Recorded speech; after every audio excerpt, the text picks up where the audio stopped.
Nesse vídeo eu vou trazer para vocês o jeito Peter Lynch de investir, ou seja, trazer como esse mega investidor, um dos maiores investidores da história, escolhia as suas ações com critérios bem interessantes ali e muitas vezes até cômicos. Então vamos ao vídeo. Salve, salve investidores! Como é que vocês estão? Sempre lembrando que antes de continuar, você clica no botãozinho vermelho de inscrever-se para ajudar esse canal, tá bom? E olha, as ideias que eu vou trazer aqui para vocês foram enumeradas neste livro, O Jeito Peter Lynch de Investir, que ele mesmo escreveu, onde ele mostra não só teoria, mas também prática, como ele efetivamente escolhia as ações até se aposentar ali em 1990. Valendo ressaltar desde já que eu deixo o link desse livro da Amazon aqui na descrição do meu vídeo. É um livro excelente, recomendo demais, e se você puder comprar pelo meu link de afiliado, te agradeço muito. Então vamos lá, um pouco aqui sobre o autor ou investidor. O Peter Lynch, ele é um dos maiores gestores da história. Muitos dizem que ele foi o melhor de Wall Street. Ele é a grande estrela ali do fundo Fidelity Magellan, onde ele atuou como gestor de 1977 a 1990. E é interessante aqui, só uma curiosidade, como ele tomou a decisão de ser aí um gestor de fundo. Ele tomou essa decisão de entrar no mercado financeiro em Wall Street quando ele trabalhava ali como estagiário em um clube de golfe, e ele recolhia,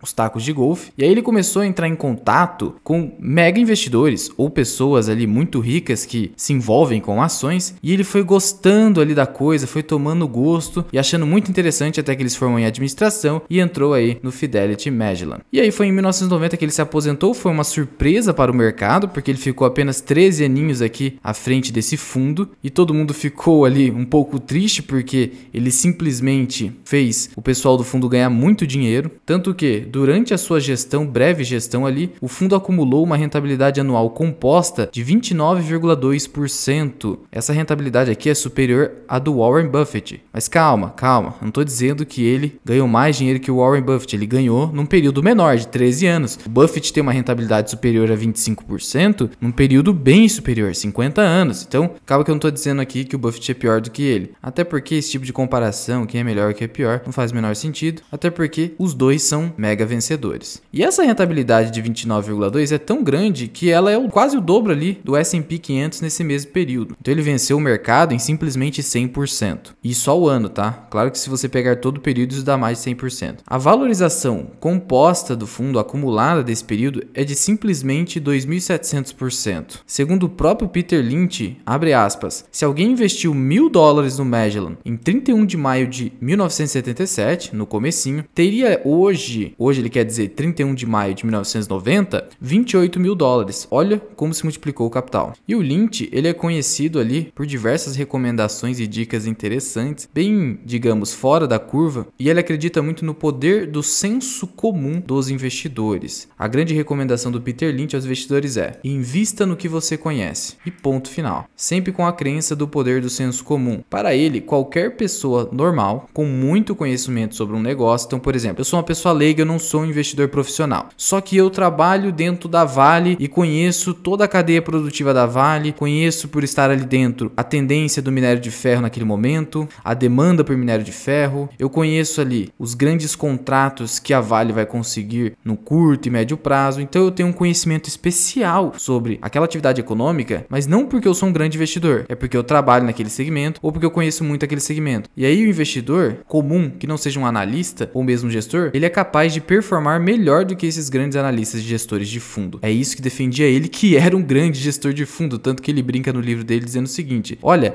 eu tô falando tanto mal dos gestores de fundo e tão bem da pessoa comum que eu mesmo posso me prejudicar por isso, Então, dando só um exemplo aqui para vocês. Todo mundo sabe que no Brasil, principalmente, empresas de cervejaria dificilmente irão quebrar. É claro, desde que ostentem ali uma margem boa de lucro. E no caso da Ambev, ela tem uma ótima margem de lucro superior à da Heineken, bem superior. E então você acha que a Ambev vai quebrar, principalmente no país? Pelo senso comum, você de brasileiro que muitas vezes bebe? Então, essa é a ideia. Só que, calma, não quer dizer que, eu acho que a Ambev não vai quebrar, então eu já vou colocar meu dinheiro em Ambev. Não. Ele entende o seguinte: você, a partir do senso comum, você toma conhecimento de uma empresa, e aí depois disso você vai estudar aquela empresa e aí tomar a decisão de investimento. Não é assim, a Ambev não vai quebrar, vou colocar meu dinheiro nela. Não. Você pega a premissa básica do senso comum, Ambev provavelmente não irá quebrar, mas deixa eu estudar essa empresa a fundo para ver no que eu vou estar me metendo, e aí depois disso você toma a decisão. E é no livro O Jeito Peter Lynch de Investir, escrito em 1989, que ele traz ali os principais critérios que ele usou enquanto gestor do Magellan para obter tanto sucesso. E como ele mesmo destaca, a partir desses critérios, é que podemos encontrar ali as 10 Badgers, ou seja, aquelas empresas que podem multiplicar seu capital por 10 vezes. É isso que ele buscava. E ele conseguiu, né? Multiplicou por mais de 20 vezes. Só que tem um detalhe, ele já chegou a ter 1.400 ações no fundo, ele mesmo cita isso. Então, ele como um value investor, incorria ali, digamos, num excesso de diversificação, mas que deu muito certo, né? Para gestores de fundo acaba dando muito certo, porque é muito dinheiro movimentando, então ele é obrigado a diversificar, principalmente um adepto do value investing. Para o Peter Lynch, quanto mais simples e inteligível o negócio, e essa é a premissa básica da filosofia de investimento dele, melhor. Segundo ele mesmo cita, abre aspas, quando alguém afirma que qualquer idiota poderia tocar essa atividade, isso é algo positivo, segundo a minha visão, uma vez que cedo ou tarde, qualquer idiota provavelmente estará administrando o negócio. Ora, como a diretoria tem rotatividade e não há garantia nenhuma de que somente gênios estarão à frente da companhia, então não faz sentido a pessoa simplesmente achar, tem que ser um negócio incrível, porque se for um negócio que qualquer um consegue administrar, não vale a pena colocar o seu dinheiro. Ele era contra essa ideia aí. Então vamos logo a esses critérios do Peter Lynch para a escolha das ações. Primeiro, quanto mais enfadonho o nome e a atividade do negócio, melhor. Você já percebeu aqui que ele era bem excêntrico, né? Mas por outro lado, bem simplista, o que não significa ausência de profundidade de conteúdo. Segundo Lynch, a ação perfeita deveria estar associada à empresa perfeita, claro. E a empresa perfeita teria de estar engajada em um negócio perfeitamente simples, e esse negócio perfeitamente simples deveria ter um nome perfeitamente aborrecido. Quanto mais tedioso, melhor. O que ele quer dizer com isso? Que a atividade da companhia não precisa ser mirabolante, algo que você não consiga entender mesmo dentro do seu senso comum. Isso até mesmo Warren Buffett cita, só invista no que você conhece. Então, por exemplo, a atividade da Coca-Cola é produzir bebidas, vender aos distribuidores e acabou ali, os distribuidores vão vender para os supermercados, para as mercearias, etc. Esse é um negócio enfadonho da Coca-Cola. Produzir bebidas. Qual é a graça desse negócio? Mas não interessa. É um negócio que você consegue entender como que ganha dinheiro,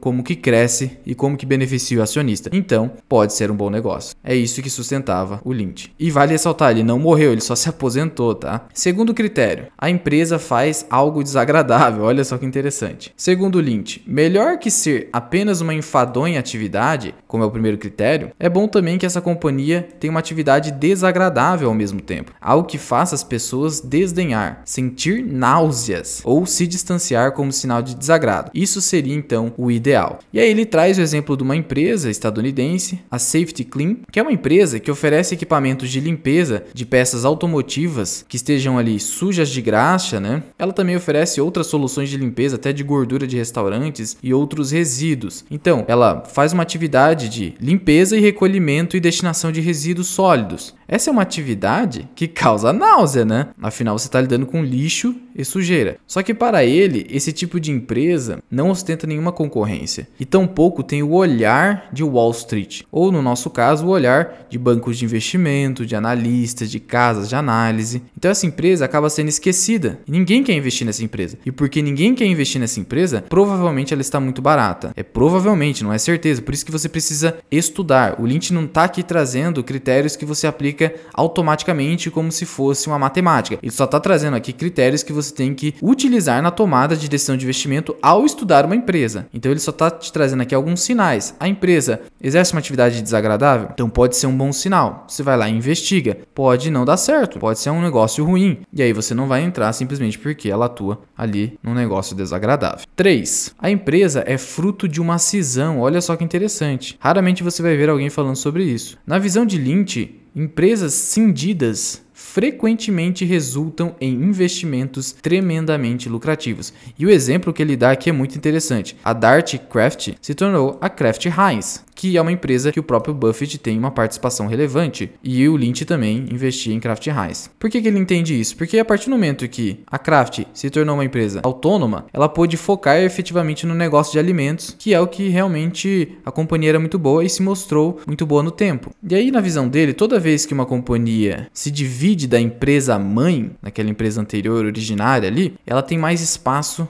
para focar na atividade core na atividade em que ela pode sim ganhar dinheiro, que ela tem mais possibilidade de retorno. Ele cita também que empresas cindidas muitas vezes são esquecidas por Wall Street, porque os relatórios dessas empresas acabam sendo feitos às pressas, é o que ele cita, e isso faz com que não fique bem feito e muitas vezes tem ali informações, digamos, sigilosas, ou melhor, mal exploradas que o investidor pode explorar e ficar à frente de bancos de investimento, casas de análise, gestores e etc. Um exemplo de empresa recentemente cindida foi a Açaí, o Atacadão Açaí, que foi cindida do grupo Pão de Açúcar. Esse é um exemplo, não estou dizendo que é uma empresa promissora, que você deve colocar o seu dinheiro, só estou dizendo que é um exemplo de cisão e que na visão do Lynch, geralmente as cisões produzem bons resultados, não para a empresa mãe, mas para a empresa fruto da cisão. 4. Ninguém está olhando para a empresa. Então, isso é muito interessante. Como ele diz aqui, se encontrar uma ação que tenha pouca ou nenhuma propriedade nas mãos de instituições, aqui ele quer dizer instituições bancárias, instituições financeiras e fundos, você encontrou uma possível vencedora do mercado. Ele traz aqui um exemplo, a ExxonMobil, que é uma das maiores petrolíferas do mundo. Ele cita aqui o exemplo quando ela estava ali abandonada pelo mercado no seu ponto mais baixo de cotação. Ela estava ali subprecificada e ninguém queria. E foi uma grande oportunidade, porque aí a empresa se valorizou muito. Então ele gosta de encontrar empresas que estão esquecidas pelo mercado, porque ali pode ter uma joia escondida. Não que somente as boas empresas só estejam aquelas que o mercado ignora. Porque se o mercado ignora, muitas vezes tem algum motivo por trás. A empresa tem alguma dificuldade, ou teve alguma dificuldade, ou realmente ninguém ainda encontrou essa empresa. E é claro que no país é muito difícil isso, porque nós temos poucas empresas em bolsa, enquanto nos Estados Unidos esse número é muito maior. Olha só, nos Estados Unidos nós temos milhares e milhares de empresas em bolsa, e no Brasil nós temos mais de 400, então é mais difícil de ter alguma joia escondida, porque o mercado hoje está bem descentralizado, a internet também promove esse expansionismo de informações. De qualquer forma, se você encontrar uma empresa esquecida, pode ser uma grande oportunidade na visão do Lynch. 5. O setor de atividade da empresa está sem crescimento, olha só. Então, segundo o Lynch, não há nada de empolgante em relação a um setor da economia com grande crescimento, exceto assistir o preço das ações cair. Em um setor sem crescimento, ao contrário, especialmente naquele que é enfadonho e perturba as pessoas, não há problema com a concorrência. Então muitas vezes ele gostava de pegar empresas ali que ainda não ostentaram crescimento, principalmente porque as empresas de crescimento, e hoje a gente vê um exemplo disso com as empresas de tecnologia ultra precificadas a múltiplos muito elevados, que negociam 500, 1000 vezes lucro, e aí o mercado com um simples cenário ruim de juros, como atualmente, que são juros altos, simplesmente essas ações despencaram 70%, 80%. Netflix mesmo está ostentando uma queda de mais de 60%, não só por ser uma empresa de tecnologia, mas por outros problemas. Mas enfim, empresas de crescimento, na visão deles, tem que tomar muito cuidado, porque como o preço está lá nas alturas, qualquer coisa que dá errado, você vai comprar e simplesmente vai ver o preço despencar. E agora, se você comprar ações que ainda não conseguiram crescer ou que estão com baixo crescimento, mas que tenham bons projetos ali internos que possam um dia fazer com que essa empresa alavanque, pode ser uma boa oportunidade numa Ten Badger. 6. A empresa possui um nicho. E aqui ele cita o exemplo de uma pedreira. Ele fala que se uma pedreira, por exemplo, se instalar num bairro, numa região, não vai ter mais nenhuma outra pedreira para fazer concorrência, porque é um negócio que ninguém quer. E por ser um negócio que ninguém quer, isso promove um monopólio virtual naquele segmento. O que é um monopólio virtual? O que ele quer dizer com isso quando ele cita isso? Ele quer dizer que não é um monopólio real, um monopólio muitas vezes criado de fato por algumas empresas, um oligopólio, ou um monopólio imposto pelo Estado. É um monopólio virtual, é porque ninguém quer exercer aquela atividade naquela região, e aí eventualmente apenas uma pessoa acaba fazendo isso, ou um grupo pequeno de empresas acaba fazendo isso, não porque ali é um mercado que é muito regulado, ou porque tem grandes barreiras de entrada, não por isso, é simplesmente porque ninguém tem interesse, mas acaba sendo um bom negócio justamente porque ninguém tem interesse. É claro que aqui você tem que tomar cuidado. Se um negócio não há ali grandes interessados nele, tem algum motivo. E qual é esse motivo? Aí você tem que investigar. Ah, é um negócio muito arriscado? É um negócio que não dá para ter margens de lucro interessantes? É um negócio que tem pouca demanda? Isso que você tem que olhar também, né? 7. As pessoas precisam continuar a comprar o produto ou serviço da empresa. Segundo Peter Lynch, eu prefiro investir em uma empresa que fabrica medicamentos, refrescos, barbeadores ou cigarros a investir em uma empresa que fabrica brinquedos. Por que ele diz isso? Porque brinquedo é um negócio muito sazonal. sazonal. E outra que não é toda hora que você precisa de um brinquedo. Você compra brinquedos para dar de presentes em eventos comemorativos, em aniversários, em situações específicas. O brinquedo também é só para crianças, aquela criança cresce, o brinquedo não tem mais utilidade. E aí ele fala, olha, para que eu vou investir em negócios instáveis como um negócio de brinquedos, se eu posso buscar por diversos negócios sólidos e estáveis? E ele traz o exemplo aqui, barbeadores, ele traz a Gillette, né? Então, esse é só um exemplo que ele acaba trazendo no livro dele. Então pare de querer ficar inventando moda e comprar ali negócios que você entenda como mirabolantes, a não ser que você queira colocar uma pequena parcela do seu capital ali para arriscar mesmo, sendo que você tem vários negócios sólidos, estáveis, anticíclicos, que você pode colocar a maior parte do seu dinheiro e ter mais segurança nos seus investimentos. 8. A empresa investe em tecnologia. E aqui o Lynch já estava verificando ali a ascensão da tecnologia enquanto ele estava no fundo, e na visão dele as empresas precisam investir em tecnologia. Não que a empresa, o segmento de atividade dela seja tecnologia, mas ela precisa investir em tecnologia. Naquela ideia, por exemplo, do Fisher de investir em pesquisa e desenvolvimento, porque ele já sabia que empresas não tecnológicas ou que ignorassem a tecnologia em algum momento morreriam, né? Não conseguiriam se adaptar a esse mercado dinâmico e sem se reinventar, acabariam muitas vezes até beirando a falência. 9. Investigar se as pessoas que fazem parte da empresa compram as suas ações. Segundo Lynch,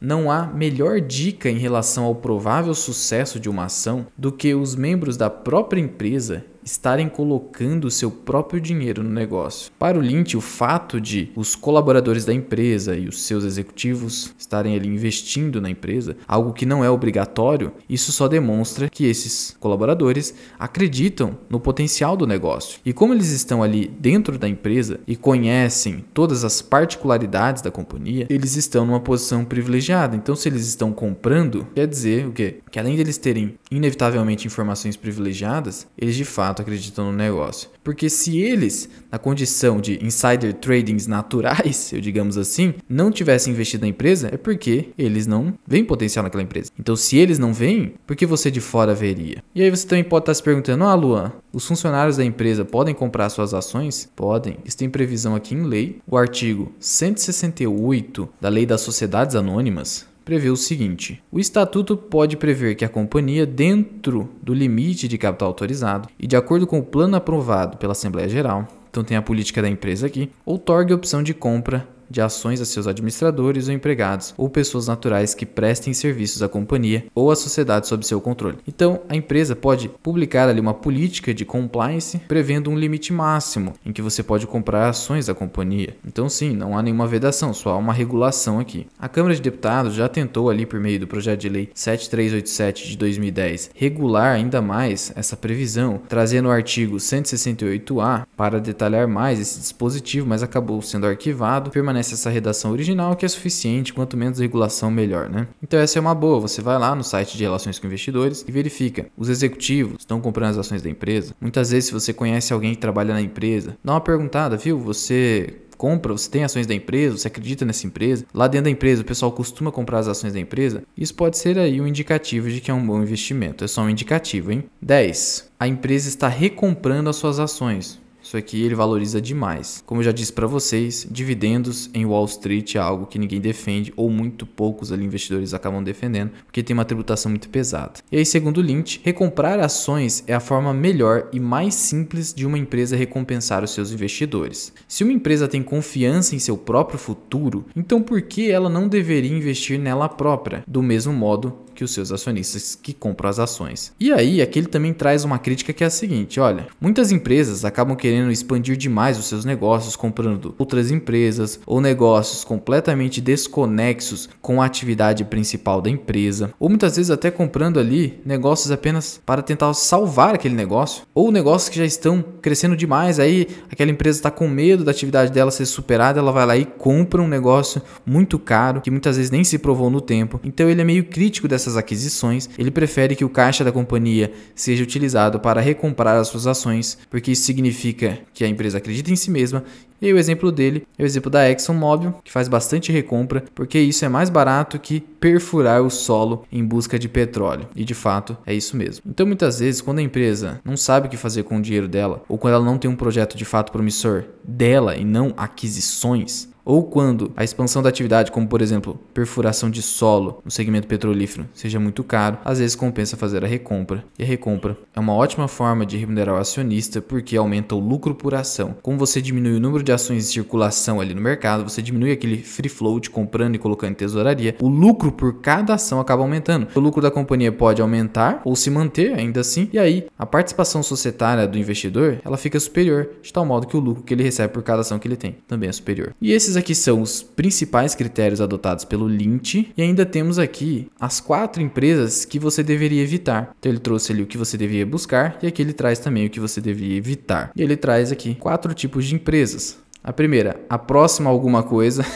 Então aquele negócio, a próxima Magalu. Ele fala, olha, geralmente isso aí não passa de uma bobagem que nunca vai conseguir chegar no patamar daquela empresa. Então eu já vi muita gente falando que a Oi pode ser a próxima Magalu. Isso é um absurdo. Que a Via Varejo pode ser uma próxima Magalu. Outro absurdo também. Esse tipo de comparação só tende a gerar frustração de expectativas no mercado e naqueles investidores torcedores. Então cuidado com a próxima alguma coisa que ele traz aqui. Não que a empresa não possa chegar a crescer tanto quanto aquela que é o paradigma, mas é para você tomar cuidado. Ele também pede para você tomar cuidado em ações que priorizam. O que é uma ação que prioriza? É o exemplo ali que eu falei para vocês de empresas que acabam fazendo aquisições desnecessárias ou prejudiciais e priorizam o negócio core dela. De novo eu trago o exemplo aqui da Copel, que acabou ali vendendo a sua atividade de telecomunicações. Ela tinha tentado entrar ali no segmento de internet e fibra ótica, mas preferiu sair disso e ficar no foco dela que é energia elétrica mesmo, porque o negócio estava priorizando, no sentido aqui que ele traz um neologismo de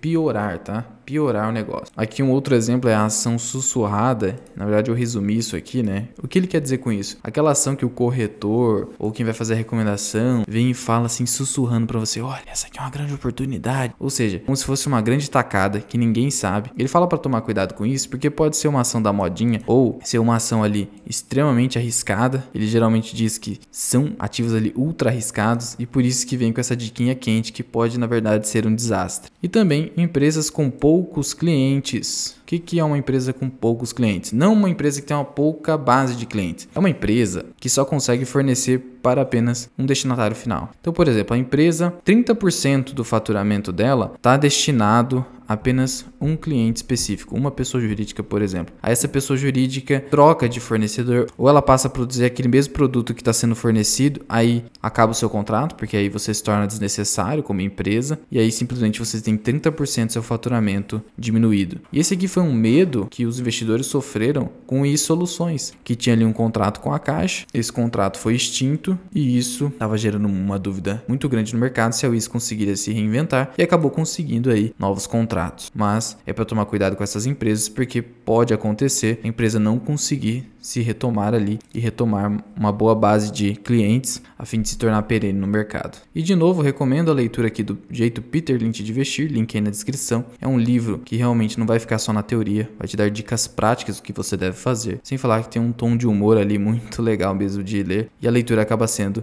bem fluida. E se você gostou desse vídeo, por favor, clique aí embaixo no botão de gostei e deixe nos comentários se você quer que eu traga mais algum vídeo relacionado ao Peter Lynch. Muito obrigado por ter ficado comigo até aqui. Eu sou o Luan, esse que é o canal Mirar Investing. Até o próximo vídeo. Fui!